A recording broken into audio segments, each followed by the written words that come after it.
ने खा ली हंसने वाली दवा। कुसुम अपनी बहू सुरभि और बेटे ऋतिक के साथ रहती थी। कुसुम के पति सुरेश काम के सिलसिले में अक्सर शहर से बाहर ही रहते थे। एक दिन वो अपने घर आए और कुसुम के लिए बहुत सारी दवा लेकर आए। भाग्यवान, कहाँ हो तुम? अरे आ गए आप। इस बार बहुत दिनों में आए और मैंने आपको जो घुटनों के दर्द की दवाई लाने के लिए कहा था वो तो लाए हैं ना आप? हाँ हाँ, तुमने जो भी कहा था वो सारी चीजें ले आया हूँ। बस अब एक गिलास पानी तो पिला दो। सुरभि, एक गिलास पानी तो लाना। सुरभि जल्दी से पानी लेकर आती है। सुरेश सुरभि के सर पर हाथ रखता है और उसका हालचाल पूछता है। बहू, ये तुम्हारी सास के लिए मैं कुछ दवाई लाया था। तुम देख लो ये दवा। तुम्हारी सास तो है बुलक्कड़, किसी और दवाई की जगह कोई और दवाई खा लेगी तो लेने के देने पड़ जाएंगे। सुरेश एक एक करके सुरभि को दवाई बताने लगा। देखो, ये घुटने के दर्द की दवा है। यह घुटनों के दर्द के लिए मालिश का तेल है। रोज रात को मालिश करनी है इससे। ये बीपी की दवा और ये कमर दर्द की। एक दवाई की शीशी हाथ में लेकर कहते हैं, लेकिन ये दवाई किस चीज की है? लगता है मेडिकल वाले ने गलती से दे दिया। सुरेश कुछ दिन अपने घर वालों के साथ रहता है और फिर शहर से बाहर चला जाता है। सुरभि रोज अपनी सास को दवाई दे देती है, लेकिन एक दिन वो घर के काम में बहुत व्यस्त होती है और अपनी सास को दवाई देना भूल जाती है। लगता है सुरभि को आज बहुत ज्यादा काम है। चलो कोई बात नहीं, मैं खुद ही दवा ले लेती हूँ। अरे वाह, ये दवाई तो बहुत स्वादिष्ट है, थोड़ी सी और पी लेती हूँ।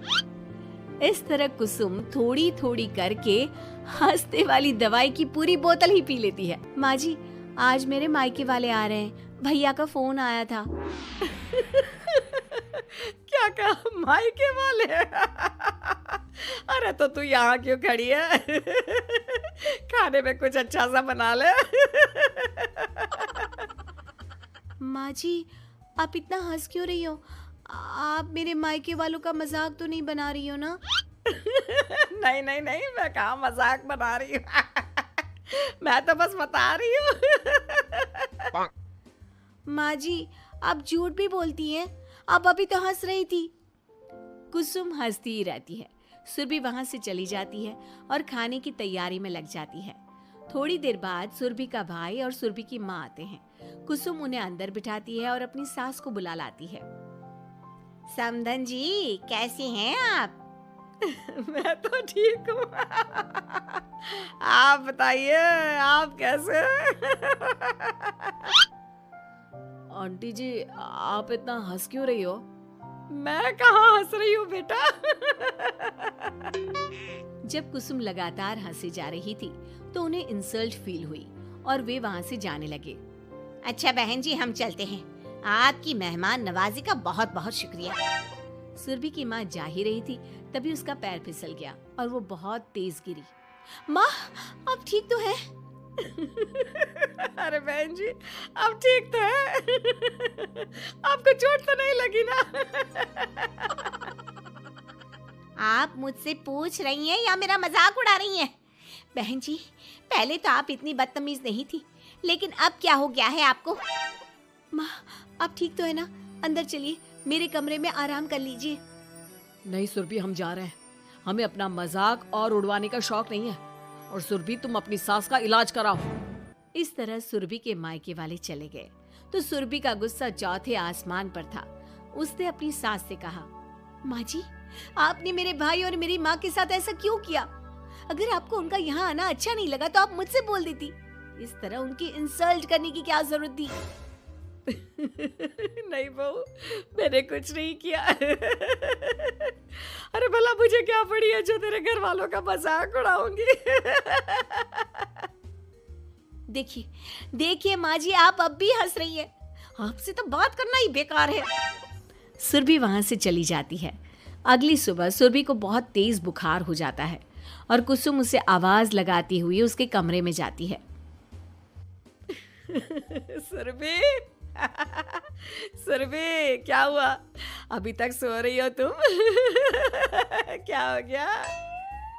माँ जी, मुझे बहुत तेज बुखार आ रहा है। अच्छा। ठीक है, ऋतिक को बुलाती हूँ। माँ जी, मुझे बुखार आ रहा है और आप हंस रही हैं। अरे नहीं बहू, मैं कहाँ हंस रही हूँ। वो तो मेरी हंसी रोक ही नहीं रही है। माँ जी, जब आपकी तबीयत खराब होती है तो मैं आपका कितना ख्याल रखती हूँ और आप मुझ पर हंस रही हो। चले जाओ आप यहाँ से। बहू सुन तो सही। नहीं माँ जी, आप जाओ यहाँ से। अब तो आपके बेटे ही आपसे बात करेंगे और मैं पापा जी को भी बताऊंगी कि आजकल आप क्या कर रही हैं। जब ऋतिक घर आया तो सुरभि ने उसे सारी बात बताई। मुझे तुम्हारी बात पर विश्वास नहीं हो रहा। माँ तो तुमसे बहुत प्यार करती है, फिर वो तुम्हारा और तुम्हारे घर वालों का मजाक क्यों उड़ाएंगी? खैर अभी छोड़ो इस बात को, अभी तो तुम मेरे साथ चलो, तुम्हारी दवाई ले आते हैं। कुछ दिन में सुरभि ठीक हो गई। एक दिन ऋतिक को पता चला कि उसके मौसी के बेटे राहुल की तबीयत बहुत खराब है, तो वो अपनी माँ और पत्नी को लेकर हॉस्पिटल पहुंचा। मौसी जी, कैसे हैं राहुल भैया? बेटी, इतने दिन हो गए मेरे राहुल को बीमार हुए, लेकिन उसकी तबीयत में कोई सुधार नहीं आ रहा। अरे छोटी, हुआ क्या है राहुल बेटे को? कुछ बता तो सही। माँ, आप हंस क्यों रही हो? कहाँ हंस रही हूँ बेटा? मैं तो अपनी बहन के बेटे के लिए परेशान हूँ। माँ, ये क्या तरीका है? रहने दे बेटा, ये तो मैंने सुना था कि मुसीबत में साया भी साथ छोड़कर चला जाता है। आज मैंने देख भी लिया। अरे नहीं बहन, मैंने ऋतिक और राहुल में ना कभी कोई फर्क नहीं किया। फर्क तो दिख रहा है कुसुम।